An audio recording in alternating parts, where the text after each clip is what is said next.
Meanwhile, we've been busy painting the capsule. It's all done up and got it in the airbrush booth here. And got a first coat of the dark gray or black, or we're going to call it. Probably get another coat. I had to paint pretty thin. And the bottom is masked because it's a white heat shield on the Gemini. So that'll be ready for another coat, and then we'll get in closer. We've also got the white on the adapter, and it looks pretty good. We'll paint silver on the inside. Give this a couple days to dry thoroughly, and then we'll paint the inside. So that's coming along. Got both ends secure, and I've taken, just to make it a little less boring, I got some old Scotch tape, vinyl tape, I guess it's vinyl, and it's white, and I just put a rim around each side to give it a little structure. When I did that lab last time, I just engraved some lines in here. I don't think I'm going to do that, but this will be just something to give this a little, some surface features, you know, a little reinforcing here on the top and the bottom.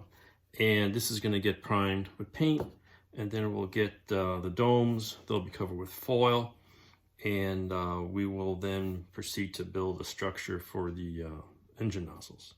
So that's coming along. Meanwhile, the capsule itself was far enough. I got the primer done, and I got my favorite Gemini black Model Air green, what is it? Black gray 71055 is the color I use on all my Geminis. I did a test some time ago, and it's color I like. Seems to be close to those shingles. And there's no blue. People sometimes want to make it blue. There's no blue. And that's maybe lighting. So this is got that, got a little future on it. And so let that set up. And I ordered some decals, and those came in, so I can work on decaling the capsule. And then in between the booster stage and the adapter, which got another coat of gloss white, gonna let that set up, and then we'll get into working. Gonna paint the interior of the adapter next.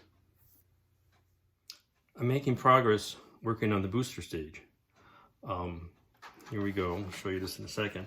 But as you can see in the sketch, it shows two engines, but multiple tanks. Here's a tank, there's another tank, and they're in parallel. Maybe there's some pressure tank. But you can see there's tank mounting like in 4 places.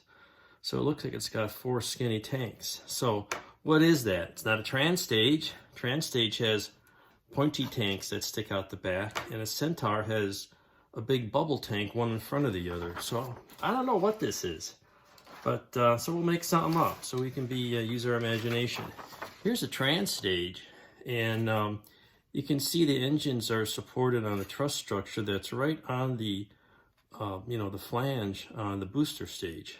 So we'll be inspired by this approach and build up a structure. I bought some 3D printed engines from Shapeways. They are trans stage engines, but they're the right size and shape. And I'm starting to make I'll make a rectangular structure with mounting points for the engines. And they'll go in there. And I'm in the midst of making a framework to support these. These beams are just to get the height, and I taped it down, put some pads on the rim here, scraped off the paint so it would glue on better. And I got these 4 posts here, and I'll take the beams out because they're going to get in the way, or move them, and then make a couple more attachments to these pads here.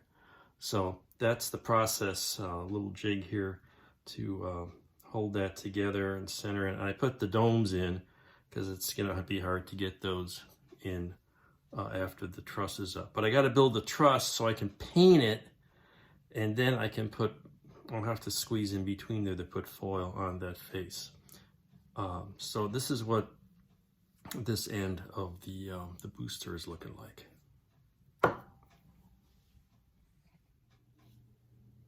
progress now is the rest of the support tubes are installed and a little reinforcing piece on the bottom.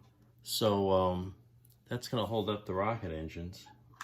Something like this. Ta-da. Rocket engines.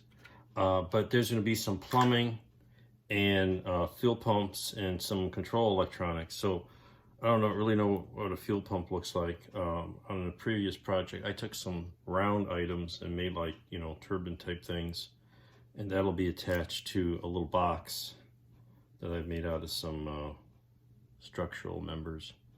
And so those little boxes will go mount under the center here, and there'll be a lot of plumbing and things and some wiring attached to all that. But what I need to do now is figure out the size, where they're going to go, any mounting platforms that's part of the structure, so I can paint it. And then I'll add all the little pieces, but I gotta at least size them up so I know how big the mounting and how much room I need for platforms and stuff. And then I'll paint it, put the foil in, and then add all the little fiddly details. So when you're scratch building something like this, you have to consider the sequence of how you're going to paint it and get all that assembly done first, and then follow that up with adding the details, and you got to get that sequence all down. So it's actually an engineering process. So anyway, that's where we are today.